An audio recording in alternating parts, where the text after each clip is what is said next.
92.7 big FM पर आप सुन रहे हैं सहर भजन सम्राट अनूप जलोटा के साथ।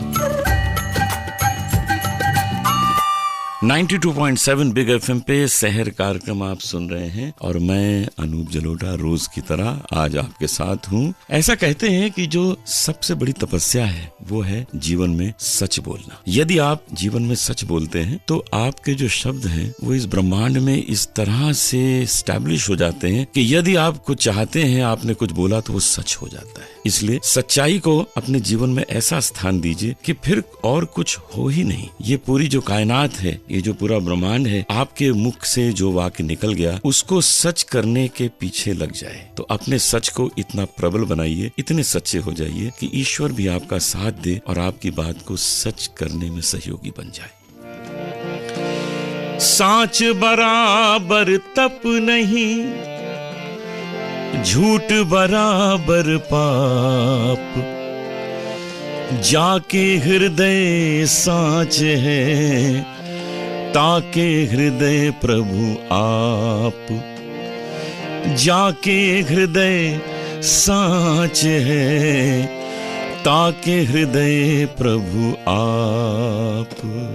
प्रभु आपके साथ हो जाते हैं जब आप सच्चे हैं, और जहां आपने कुछ गड़बड़ की तो प्रभु भी आपके विरुद्ध हो जाते हैं। 92.7 बिग एफएम पे आप सुन रहे हैं ये सहर कार्यक्रम, और अब मैं आपको लेके चलता हूं एक बहुत सुंदर मंदिर की ओर, जिसकी कथा आप सुनेंगे आपको आनंद आ जाएगा। आज आपको लेकर चलता हूं तमिलनाडु में एक बहुत सुंदर मंदिर है, कपालेश्वरार मंदिर।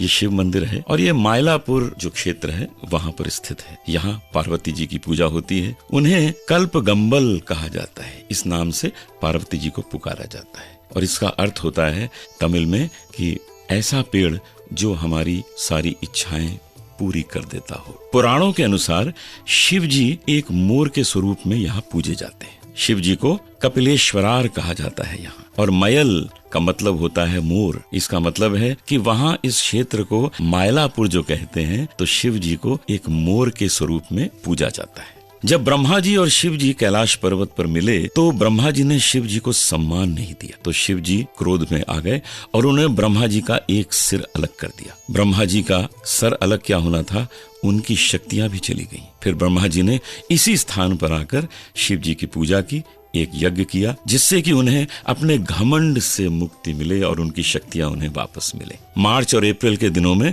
यहाँ 10 दिन का फेस्टिवल होता है, जो बहुत ही धूमधाम से मनाया जाता है। बहुत लोग यहाँ आते हैं और उस फेस्टिवल का नाम है अरुबधू मूवर फेस्टिवल। कभी आपको अवसर मिले मार्च अप्रैल में तमिलनाडु जाने का, तो कपालेश्वरार मंदिर जरूर जाएं और उस मंदिर की खूबसूरती देखें, उसका आनंद लें। 92.7 बिग एफएम पे आप सुन रहे हैं सहर कार्यक्रम। मैं अनूप जलोटा इसे प्रस्तुत कर रहा हूं।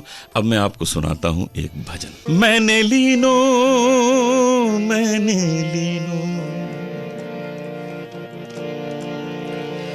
मैंने लीनो लीनो लीनो, मैंने लीनो मैंने लीनो, मैंने लीनो गोविंद मोल मायरी, मैंने लीनो गोविंद मोल, मैंने लीनो गोविंद मोल मायरी, मैंने लीनो गोविंद मोल। कोई कहे सस्ता, कोई कहे महंगा, कोई कहे सस्ता, कोई कहे सस्ता तो कोई कहे महंगा, मैंने लीनो तराजू तोल मायरी, मैंने लीनो गोविंद मोल। कोई कहे गोरा गोरा, कोई कहे काला काला, कोई कहे गोरा तो कोई कहे काला, मैंने लीनो अमूलक मोल मायरी, मैंने लीनो अमूलक मोल। मीरा के प्रभु गिरधर नागर, मीरा के प्रभु। लोगों ने मीराबाई से प्रश्न किया कि मैंने लीनो गोविंद मोल, इसका तो अर्थ हुआ कि गोविंद को खरीदा है, गोविंद को मोल लिया है। तो गोविंद का मूल्य क्या है हमको भी बता दो तो हम भी खरीद लाएं। अब मीराबाई बता रही हैं कि गोविंद का मूल्य क्या है। मीरा के प्रभु गिरधर नागर, मीरा के प्रभु, मीरा के प्रभु गिरधर नागर, ये तो आवत हो, ये तो आवत, ये तो आवत प्रेम के मोल मायरी, मैंने लीनो गोविंद मोल। ये तो आवत प्रेम के मोल मायरी, मैंने लीनो गोविंद मोल। मैंने लीनो अमोलक मोल, मैंने लीनो तराजू तोल। 92.7 बिग एफएम पे आप सुन रहे हैं शहर कार्यक्रम, और अब मैं आपके सामने प्रस्तुत करता हूं एक बहुत अच्छे गायक को। आप हैं श्री प्रेम प्रकाश जी। प्रेम प्रकाश जी भक्त हैं, हृदय से ईश्वर की पूजा करते हैं, और इनकी दिनचर्या में पूजा पाठ इस तरह मिला हुआ है जैसे हमारे आपके जीवन में सांस लेना मिला हुआ है। ये जो बोलते हैं तो भी लगता है कि ईश्वर का भजन कर रहे हैं। स्टूडियो में इस वक्त बैठे हुए हैं प्रेम प्रकाश दुबे जी। इनका परिचय मैं आपको दे ही चुका हूँ, भक्त हृदय हैं। तो पहले इनसे थोड़ी बातचीत करते हैं। प्रेम प्रकाश जी, ऐसा क्या कारण हो सकता है जो आपको इतना ईश्वर के नजदीक ये संसार ले आया है? अनूप जी, एक तो मेरा जन्म संगम तट का है। संगम तट के पास प्रयाग, इलाहाबाद से। प्रयाग से हैं आप। हम लोग छोटे छोटे थे तो हमारे घर पे चौपाल कुआं पे पिताजी वगैरह नित्य भजन संध्या होती थी। बहुत अच्छा। और थोड़े से जब बड़े हुए तो हम रामलीला में राम का पाठ करने लगे। अरे वाह वाह, अभिनय भी किए हैं। तो स्वाभाविक है भजन से जुड़ाव लगाव रहना, तो हो ही जाएगा, परम स्वाभाविक है। बहुत अच्छी बात है। आपका तो इतना लगाव, मतलब आपने अभिनय भी भगवान राम का कर दिया। तो ये मुझे बताएं कि फिर आपने शिक्षा कहाँ ली संगीत की? प्रारंभिक शिक्षा पिताजी के माध्यम से, पंडित द्वारिका प्रसाद दुबे जी, जिनसे पारंपरिक होली गीत हुए, भजन कीर्तन हुए। फिर हम इलाहाबाद यूनिवर्सिटी में जब हमारा दाखिला हुआ तो रॉबिन चैटर्जी, रॉबिन चैटर्जी हमने सुना, उनसे हमने क्लासिकल एजुकेशन लिया, म्यूजिक की।